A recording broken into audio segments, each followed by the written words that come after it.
Have you always wanted to eat more ancient grains but had no clue where to begin? After eating a gluten-free diet for the past decade, I have been forced to try out a number of different grains since I can't have wheat, rye, or barley. So in this video, I'm gonna go over all of my favorites and how I use them. Okay, so the first one we're gonna talk about is sorghum. It's actually kind of a beady, like seed almost, but it's super tasty. And I wanted to start with this one because it's actually one of the most nutritious by means of fiber and gut bacteria health. So these are gonna make your little microbiome very happy because it's super indigestible to humans. So when you eat this, you're actually letting most of it move down into your intestine where your microbiota are going to break it down further and make those fatty acid chains and provide you with the nutrition necessary to thrive. I throw sorghum in anything I would normally throw rice into. So you can use this in grain bowls, salad bowls, stir fries, Buddha bowls, just about anything that you would typically put some type of grain product in. It's got kind of a mild nutty flavor, and you can even use this to bake with. So if you wanted to blend it up and make flour, you can make some delicious muffins and breads and all kinds of baked goods. This is actually super cheap too.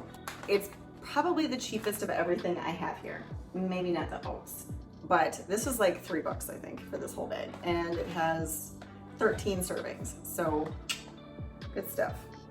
You're gonna cook these just like rice as well. So I'm sure everybody's pretty familiar with rice.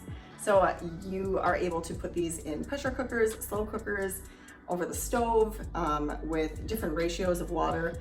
I tend to use the same ratio of water for each of these. I just double up. So I'll use 1 cup of the grain and then 2 cups of water for all of them and throw them in my pressure cooker most of the time.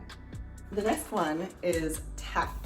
This is really interesting stuff because it's like really grainy. As you can see, it's really tiny, but when you make it, it kind of like fuses together and becomes like a total different texture. It's really hard to explain. You're gonna have to just try it, but it's also very versatile. You can throw this into just about anything.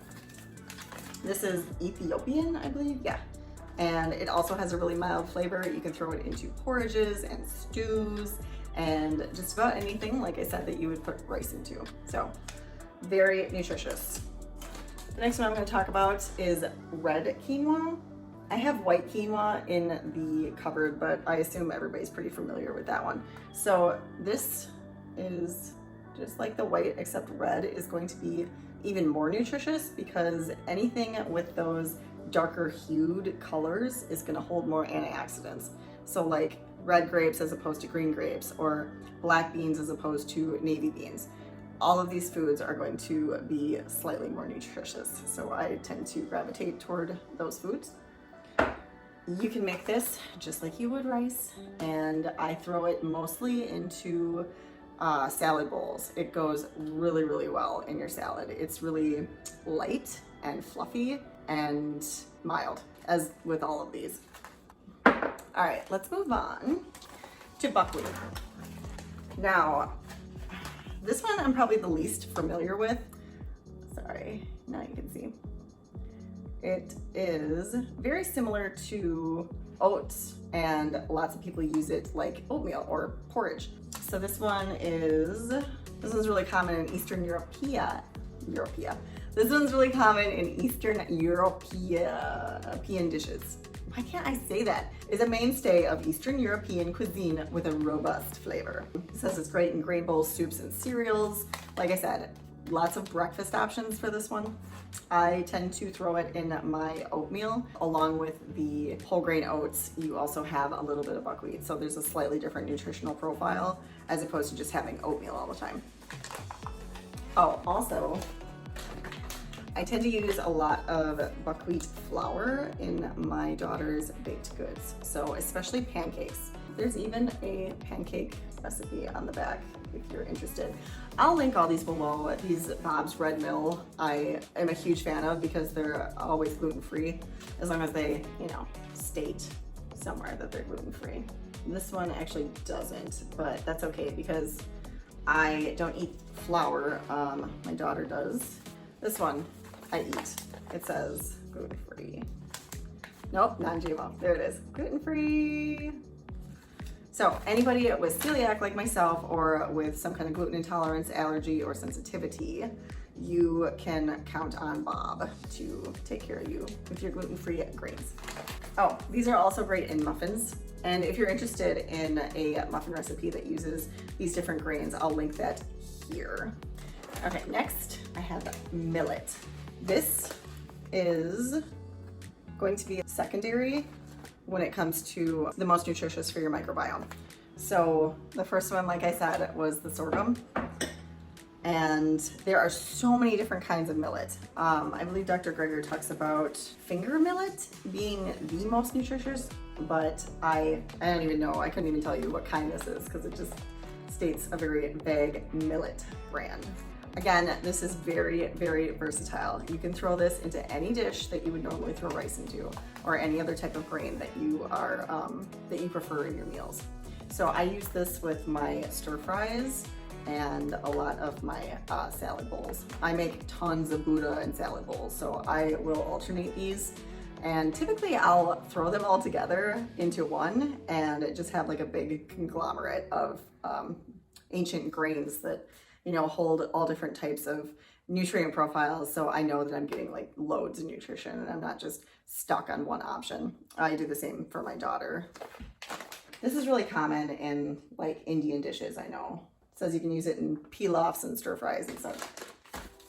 So the last one I want to talk about is not technically like an ancient grain, but I wanted to include it because it's a staple in my gluten-free, whole food, plant-based diet that I think is just absolutely irreplaceable. Oh, everyone should have this in their life. Let's see. Organic whole grain unhulled oat groats. So this is the least processed of oats you can get. I'll definitely link this below because it took me a while to find my favorite company. This, I forget how much one is, but we get 5 for like $125, I want to say. Don't quote me on that. I'll put it in the description box. But just to show you, this container is super handy. I'll put this in the description box as well. But as you can see, they are completely intact oats. So when you buy steel cut oats, those are going to be like sliced in half. So they're slightly more processed than the whole oat groat. And then the next down would be the rolled oats because they're like pressed. And then I believe it's shredded, then flour, then flaked, and finally puffed whole grains. It's basically like a hierarchy of the level of processing when it comes to oats. So just like any of these grains, you want to use these in their most natural, whole, intact form to get the most nutritional benefits, but also to reduce the amount of weight gain that some of these tend to cause if they are super processed. So the reason I included the whole unhulled oat groats is because it's very difficult to find these in local grocery stores. All of these other options I found right down the street at my grocery store, but for whatever reason, I have to buy these online.